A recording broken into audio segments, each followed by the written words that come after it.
Welcome back to बेबूज mom channel. Friends, आपने swaddling के बारे में तो सुना ही होगा। स्वाइडल करना क्या होता है? तो बेसिकली स्वाइडल एक रैपिंग होती है जो कि हम इस क्लॉथ से करते हैं। ये मसलिन क्लॉथ है, प्योर कॉटन है, सॉफ्ट कॉटन जो मार्केट में इजीली अवेलेबल होती है। मोस्टली 3 के सेट में अवेलेबल होती है। मैंने भी इसे ऑफलाइन ख़रीदा है तो मैं इसकी लिंक तो नहीं शेयर कर सकती, बट मैं बता सकती हूँ कि ये मसलिन कॉटन सॉफ्ट क्लॉथ है जो कि बच्चे को रैप करने के लिए यूज़ किया जाता है। ये क्लॉथ इस तरह का होता है कि जब आप अपने बच्चे को रैप करते हो तो बच्चे को बहुत सारे बेनिफिट्स होते हैं इससे, जो कि मैं आगे आपको बताऊंगी।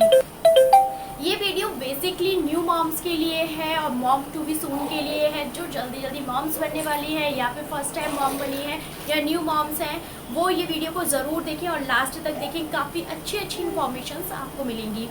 तो फ्रेंड्स, मैंने आपको बताया स्वाइडलिंग क्या होता है, इसके बाद स्वाइडलिंग कैसे करते हैं, इसका एक छोटी सी क्लिप मैं आपको यहाँ पर दिखा रही हूँ। यहाँ पे मैंने मसलिन कॉटन क्लॉथ लिया है। ये बहुत ही ज़्यादा सॉफ्ट और ब्रीथेबल होता है। इसको मैंने ट्रायंगुलर शेप दे दिया है, आप देख सकते हैं।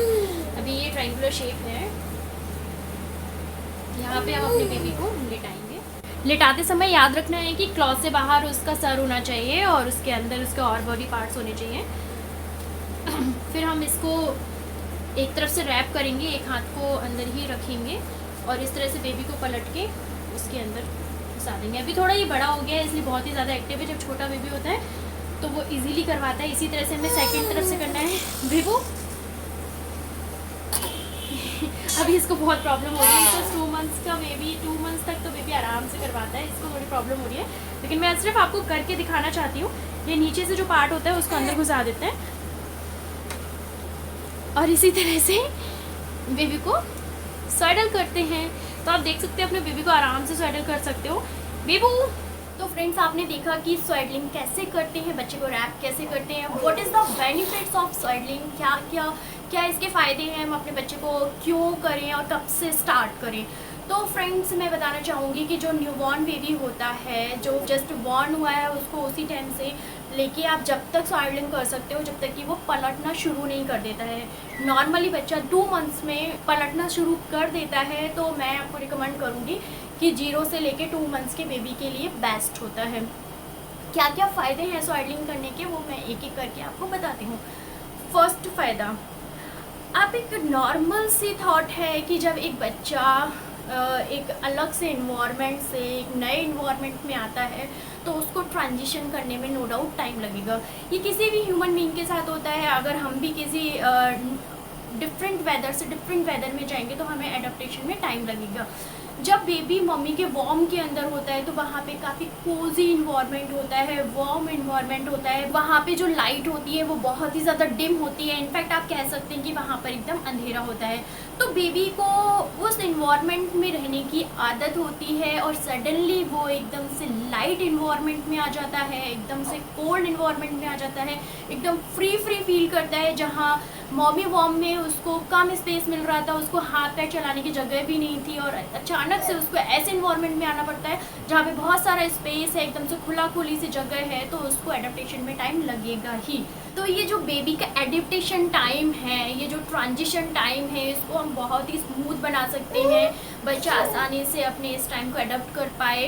तो इसके लिए हम अगर बच्चे को अच्छे से स्वाइडल करेंगे तो स्वाइडल करने पे बेबी इतना ज़्यादा कोजी वार्म फील करता है और उसे कम स्पेस मिलता है मूव करने के लिए, तो उसे ऐसा फील होता है कि वो स्टिल मम्मी के वार्म में है, मतलब मम्मी के पेट के अंदर है। तो बच्चा इस ट्रांजिशन को ईजिली एडॉप्ट कर पाता है और खुश रहता है, अच्छे से नींद ले पाता है। तो ये तो हुआ फर्स्ट बेनिफिट। अब सेकंड बेनिफिट की अगर हम बात करें तो जब हम बच्चे को अच्छे से स्वाडल करते हैं तो बेबी की जो स्लीपिंग पोजीशन होती है वो एकदम से मेंटेन रहती है। स्लीपिंग पोजीशन का मतलब है कि जब बेबी को आप ऐसे ही क्रैडल में लेटा देते हैं या झूले में लेटा देते हैं या फिर अपने बगल में लेटाया हुआ है, तो हो सकता है कि बेबी अचानक से उसका सर इस तरह से घूम जाए और वो उल्टा हो जाए। अब बेबी के अंदर इतना ज़्यादा कैपेसिटी तो है नहीं कि वो अपना सर अपनी पोजीशन को ठीक कर सके और हो सकता है कि आप नींद में चले गए या फिर आपने नहीं ध्यान दिया बेबी के ऊपर, तो बहुत सारी गलत कंडीशंस हो सकती हैं जिसके बारे में हम सोच भी नहीं सकते, इनफैक्ट इमेजिनेशन करना भी नहीं चाहते। तो वो जो डिज़ास्टर्स हो सकते हैं उनको बचाने के लिए अगर हम अच्छे से बच्चे को स्वेडल करेंगे यानी रैप करके रखेंगे तो बेबी की एक पोजीशन मेंटेन होके रहेगी और वो अच्छी नींद ले पाएगा, विदाउट डेंजर नींद लेगा और हमें भी टेंशन नहीं रहेगी। तो ये सेकंड बेनिफिट बहुत ही ज़्यादा इम्पॉर्टेंट है। अब थर्ड बेनिफिट की अगर हम बात करें तो आपने देखा होगा जो छोटा बेबी होता है वो बार बार चौंक जाता है। तो इस तरह के जो चौंकना होता है इन्हें हम रिफ्लेक्सेस बोलते हैं। ये बेबी के अंदर, न्यूबॉर्न बेबी के अंदर बॉर्न के साथ साथ आते हैं। ये रिफ्लेक्सेस जब बेबी फील करता है तो वो अचानक से उठ जाता है, क्रैंकी हो जाता है और कई बार क्या होता है कि वो अच्छी खासी नींद ले रहा होता है लेकिन इन रिफ्लेक्सेस के कारण बच्चा अच्छे से सो नहीं पाता है और उठ जाता है। तो अगर बच्चे को अच्छे से नींद लेनी है, लंबी नींद लेनी है, तो अगर आप बच्चे को अच्छे से स्वेडल करेंगे तो ये रिफ्लेक्सेस बेबी के अंदर आएंगे लेकिन वहीं के वहीं बेबी शांत हो जाएगा और बेबी अच्छे से सो पाएगा, लंबी नींद ले पाएगा, जो कि बच्चे की हेल्थ के लिए बहुत ज़्यादा इम्पॉर्टेंट है। तो अब हम बात करते हैं फोर्थ बेनिफिट की। ऐसा बोला जाता है और मैं भी फील कर सकती हूँ क्योंकि मैंने भी अपने छोटे से बच्चे को अभी इतना बड़ा किया है। अभी बेबी मेरा 5th मंथ का हो गया है। मैंने भी उसको शुरू से ही स्वेडल किया था। एक्चुअली क्या होता है कि जो छोटा बेबी होता है उसको पेरेंटल टच बहुत ज़्यादा ज़रूरी होता है। आप उसे जितना ज़्यादा पैम्पर करेंगे, जितना ज़्यादा मदर टच मिलेगा उसको, अपने फादर का टच मिलेगा, पर भी उतना ही ज़्यादा खुश रहता है, सेफ फील करता है और हेल्दी भी रहता है।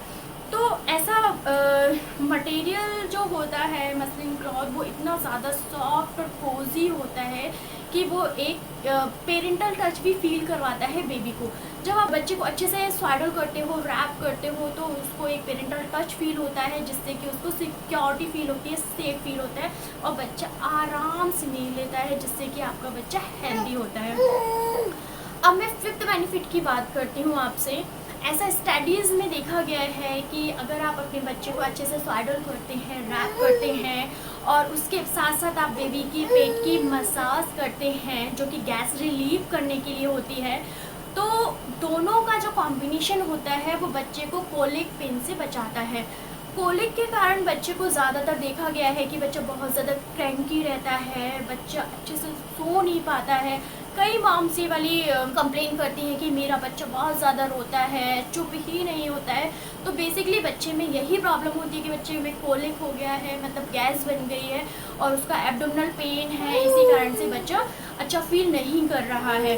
तो अगर आप बच्चे को अच्छे से स्वेडल करते हैं, मतलब रैप करके रखते हैं, तो कहीं ना कहीं उसका गैस भी अच्छे से रिलीज़ होता है और बच्चे को एब्डोमिनल डिस्कम्फर्ट नहीं रहता है, बच्चा हेल्दी रहता है और बच्चा रोता भी नहीं है, अच्छे से सोता है। तो ये सारे जो बेनिफिट्स हैं ये न्यू मॉम के लिए और मॉम टू बी सून के लिए जानना बहुत ज़्यादा ज़रूरी है कि स्वेडल करना, रैप करना कितना ज़्यादा ज़रूरी है। तो आप भी अपने बच्चे के साथ ऐसे ही करेंगे तो बच्चा बहुत ही ज़्यादा खुश रहेगा।